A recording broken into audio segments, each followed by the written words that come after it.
आणि बायबल सांगतं ते राज्य करतं. एक दिवस असं येणार आहे मृत्यूचं राज्य, म्हणजे जे जे जीव प्रभूला कबूल करत नाही, देवाच्या आत्म्याला मान देत नाही, सन्मान देत नाही, त्याच्या सुवार्तेवर विश्वास ठेवून त्या लपलेल्या स्थितीमधून बाहेर येत नाही, ती प्रत्येक जीव एक दिवशी मृत्यूच्या राज्यामध्ये जाणार. मरणाचं राज्य चलतच राहणार, त्याचा एंड नाही.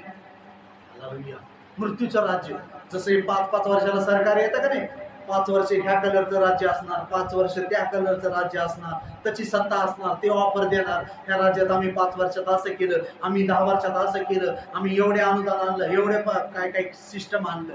हे म्हणतात का नाही, हे राज्य जसं आहे तसं एक दिवशी मृत्यूचं राज्य येणार आणि जीवनाचं पण राज्य येणार, अनंत काळाचं जीवन. तिथं फक्त आनंदच असणार. आणि मृत्यूचं जे राज्य आहे ते तिथं फक्त चिरकणं, ओरडणं, दात खाणं, दात पिसणं, स्वतःला मारून घेणं, ते आत्म्याच्या स्थितीमध्ये असणार, आत्मिक स्थितीमध्ये.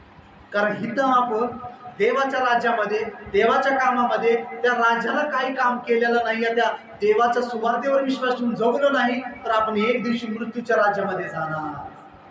जसं आज पवित्र आत्म्याचं राज्य चालू आहे,